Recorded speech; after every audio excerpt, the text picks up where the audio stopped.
All right, and we're here with Scrap Iron Adam Pearce at the NWA Legends Fanfest. How you doing? I am doing wonderful. How about you? I'm doing great. Good. You had an awesome match last night with Bryan Danielson. We tried. We had fun. It was probably the first time in, got to be 18 months, I would say, that I wrestled Bryan. So it was an honor and a pleasure, as always. Yeah. No, he's had, like, such a weird year. He went from, like, a lot of people saying the best wrestler to being a rookie to being the most violent man on TV. Right. And now he's wrestling Adam Pearce. God, how the mighty have fallen, right? That wasn't a good way for me to put it, was it? It was actually a terrible way for you to put it, but you know what? I'll play. I'll play along. That's what I do. All right. I thought it was an awesome match, though, and you said it's 18 months. You see any difference in you guys working together, or was like you just picked up where you guys left off before? You know what? Bryan is an absolute pro. Yeah. You know, when they made the match, I was excited for it because it's one of those guys that you know you're going to go in there and have a quality match regardless. Yeah. And last night was no different than what I expected. Bryan and I had matches in Ring of Honor that were always shorter because of what my role was in Ring of Honor at the time. And we had great matches for NWA affiliates that you know, nobody but the 200 or 300 people in the building ever saw. We had one in Vancouver that was real good, a couple in Los Angeles. So it was just a great vibe last night. We had a nice, easy spot to go on. Yeah. Bryan is, like I said, 1,000% professional, and we had a blast, had an absolute blast last night. Feeling it a little bit today, and he is too, but just great. Mm-hmm. Yeah. Is there anything special about the match being at the Fan Fest, and you know, like Tully Blanchard there and Terry Funk, and I know a lot of guys were in the back, like Percy Pringle, and all those guys watching it. No, it's just, you know, when you get down and you come through, and I don't know how long we wrestled last night. It was like 45 minutes. Yeah, that's too long. But, yeah, I mean, after you put in that kind of work and you go back there and to have your idols, you know, Terry Funk and Tully and Harley earlier in the day gave us some pointers, and Les Thatcher and Percy Pringle, like you mentioned, just to kind of pick their brains. People would kill for that opportunity, and especially last night, I thought Terry Funk was as poignant as ever when we were done, and gave us you know, his honest thoughts, and always remember things like that. You just kind of look at Bryan, and he looks at me and is like, Terry Funk just said we had a great match. Well, if Terry Funk thinks that, then I guess we should too, because we always doubt ourselves, you know. Yeah. Oh, we should have done this different. Maybe this sucked. Maybe this didn't. But when your idols tell you good, you know, you love it. Definitely. Yeah. Now, who are you defending the belt against tonight? I am facing the Universal Soldier Phil Shatter tonight, who won the Legends Cup last night. And this will be twice in the last 7 days that me and Mr. Shatter will tango. We were in Columbus, Ohio last Saturday, so I guess 8 days ago, and then obviously here today. So and you guys have a lot of matches for NWA Charlotte. And he kicks my ass. He's a big guy. He's a big dude. Yeah. Absolutely. I've actually seen him wrestling over the years, and I thought he was always good, but I think he's a lot better over the last year or so. I think he's come into his own. You know, he's one of these guys I think looks like $1 million, absolutely has a bright future in the wrestling business, wherever it may take him. I'd like to see him make some money. Yeah. Yeah. Were you here for the Hall of Heroes? I didn't get here until yesterday morning, so no, I missed Thursday and Friday's festivities, but I wish I would have. I wish I would have got here for Cornette's little rant during the Q&A. You know, when Cornette's talk, it's always going to be entertaining. Yes, trust me, I know. Yeah. Well, we want to thank you for coming by here. NWA World Champion, Scrap Iron Adam Pearce. Thanks, guys. I appreciate it. Yep. Thank you, Adam. Thanks, man. Really do appreciate it. No problem. Thanks, guys. Yeah. I'll shoot you an email. Okay. So I'm Jack on that card. That was Scrap Iron Adam Pearce. Yep. Yeah. Good man. Came by and talked to him. Oh, yeah. That was really cool. That was a hell of a match last night. Yeah, I really enjoyed it. Yeah. We're going to get to talk to some of the fans and see what they thought of it. What were you say? Yeah, I know I don't really get into some, detail, but I don't know. You're all caught up in the moment. You can't remember everything. Yeah. It was the heat of the moment. Well, I think that speaks a lot of the match, though, that it's 45 minutes and you're, caught up to the whole thing. Because, you know, you see some matches that are only 10 minutes or so on TV and you can't wait till the end. Yeah. It's 45 minutes and it goes by so quick and you're into the whole thing. Definitely. Well, all right, like you were saying earlier, maybe we should get some people over here. You guys here. say something? I can see Carol anxiously awaiting to come and talk to everybody, address everyone here at the Fan Fest. Carol, how's it going, my man? Oh, it's going good. Finally, I made it to the Fan Fest, 2010 NWA Legends Fan Fest. Finally, I got here. Oh, man. Now, Carol's been over all weekend. People have been asking for his autographs, asking for his picture with the In Your Head crew and just himself. I don't know, I think he might even be more popular than me and the Inchman. How does that make you feel? Good. You know, I can't believe that how much people that come up to me and ask me to sign their T-shirts, and you know, it means a lot to me. And you know, it makes me feel like I'm a professional wrestler and stuff. You know, and it's just pretty cool. I mean, I feel like I'm in a dream and I ain't woke up yet. Mm-hmm. Now we got to meet Jackie Crockett, and you showed him the Carol Crockett T-shirt. Yeah. What did he think about that? He was like, he couldn't believe it, and I told him, I said, now I hope it don't make you mad that Jack made these shirts and he's selling them for like $10 a piece. And I said, he said it's pretty cool. If he wants to do it, that's fine with him, you know. And but it means so much to me. I mean, I had a lot of people come up and sign the autograph, me signing my autograph to them, and it just, I just can't believe it. You've been a lifetime wrestling fan. You're at the Fan Fest. What was your favorite moment? Oh, looking at all the wrestling belts. I know you bought some too. What did you buy? I bought the Raw or the SmackDown World Heavyweight Title, the replica, the clock belt for like $20. And man, it looks so cool. I love it to death. Yeah. Now, if you have one highlight, what would it be? Oh man, probably the wrestling match here last night. Yeah. Which one? Just all of them, the whole show? The whole show. Because it rocked the place last night. Yeah. All right. Sure it wasn't when I lost my shoe, Carol. Oh my God.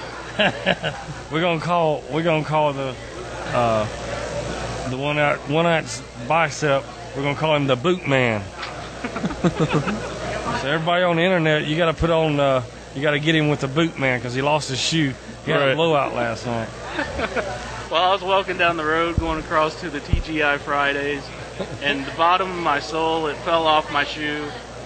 It caused me to have to tie the bottom of my shoe to reattach him, I guess, with my shoelace. And Carol, he enjoyed it. He laughed his head off the entire night. It was pretty humiliating, but oh well. What can you do? So, Carol, you enjoyed it, didn't you? I sure did. So let's do it again. So whenever he calls me the Boot, that's what he's referring to. And Inch actually picked up the sole of his shoe and threw it across the street. Very Ric Flair-esque. Yeah.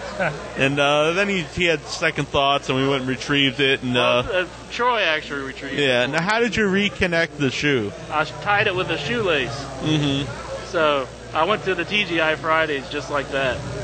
Now, I was trying to dissolve the situation, but one man wouldn't allow me to dissolve it. He always pointed out exactly what I was doing, making it even more humiliating for me. So I just tried to get back to the hotel room and get it all over with. Now, is that the first time they call him the Pain Train? He is the Pain Train. Oh, man. Is that the first time that you've actually had shoes tied together with a string? Yes. All right. Well, I mean, other than people tie them together. Right. Stuff me in lockers and so forth. Okay. Yeah. Well, thank you, Carol. We're going to see who else has something to say. Cool. All right. Appreciate it. All right. The Pain Train's coming over. The Pain Train. We got future wrestling champion. Well, you might have Brian Danielson come over, too. We got a future wrestling legend right here with us, Christopher Mayfield. I thought you were talking about you guys. Oh, man. So how you doing? I'm doing good. Got to sleep some tonight.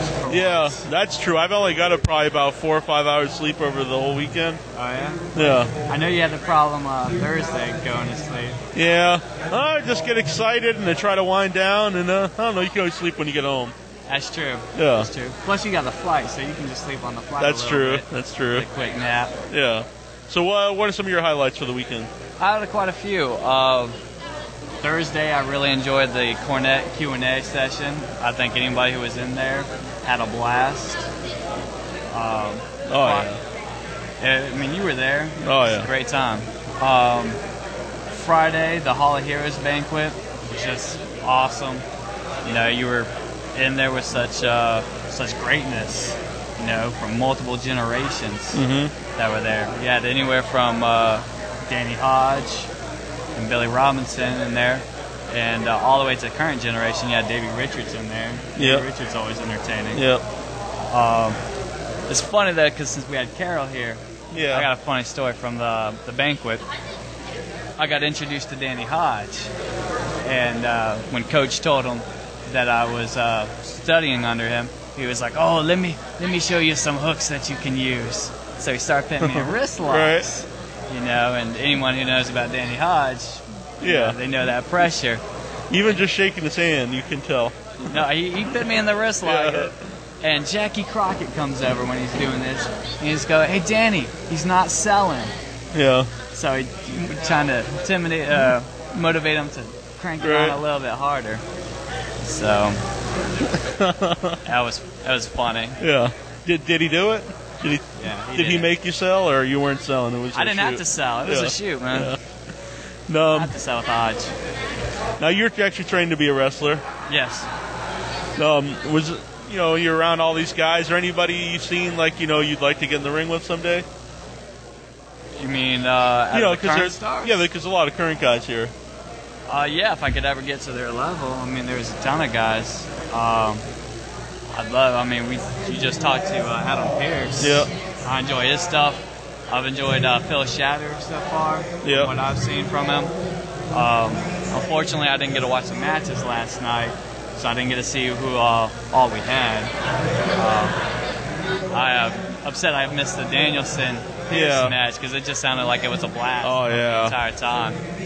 Now, how about some of the older guys? Is there anybody in particular you try to take some of their stuff from? I know you want to be your own guy, but actually, Coach, he's been looking at my front bumps a lot, and he's actually been comparing them a lot to Jack Briscoe, right? Which is a high compliment. We had Gerald here at the convention for the last few days. Always try and look at both the Briscoes, some of the funk stuff. Just whatever I can pick up from whoever, just make it my own. Yeah. That's what you have to do in order to make it. What's your nickname? Right now it's the Pain Train. That's my moniker. Yeah. It works, I guess. I dig it. I like it. And I guess sounded like 1 inch over there was complaining about it a little bit. You want to let me out of it. You kept telling everybody exactly what I was doing. I was trying to dissolve the situation, but you want to let me out of it. I'm sorry. It's my business to know psychology, so I knew what you were doing. I have to compliment you on that because he saw right to the heart of the matter. He knew what the hell I was doing. Now, if there was a battle of nicknames, who would win between the Pain Train and the Power Goat? I'd go with the Power Goat. Really? That's just so intimidating. Yeah. Well, especially when he gets a good ball in him. Yeah. That's good. No, was the Pain Train, was that given to you, or was that something you came up with? I came up with it. We were talking back and forth, myself, Marty Funk, and Dory, and I had reminded him of a previous wrestler named the Big Train, and I was like, well, why don't we go a little bit further? You know, I'm in the business of inflicting pain, so why not call me Pain Train? Yeah. You know? That way, at the school I'm a little bit bigger, so it really fits. Yeah. It looks like, if anyone's seen any of my matches, when I throw a punch and stuff, I try and make it look as good as I can without knocking the guy's head off. That's something I've always talked about in the show, because I think if guys doing all these flips and stuff, and then they throw really weak punches, it really takes you out of the match. And the guys like Terry Funk and Macho Man, if they throw a really good punch, you just so into the match. Right. It's just something real basic, but it can take you out of it or keep you in it. And you're right. And you should know, after doing it so long, whether your punches look weak or if they're strong. Yep. And if they look weak, stick to wrestling, you know? You don't want to sit there and make yourself look less than how you can really present yourself if you're actually wrestling and you're great at it. Right. You know, sit there and go for a punch, you just kill it, everything you just did. Well, we want to thank you for talking to us, man. Oh, thank you for having me on. Enjoy the rest of the weekend. Thank you. Not too much left. Thank you, Chris. That's great.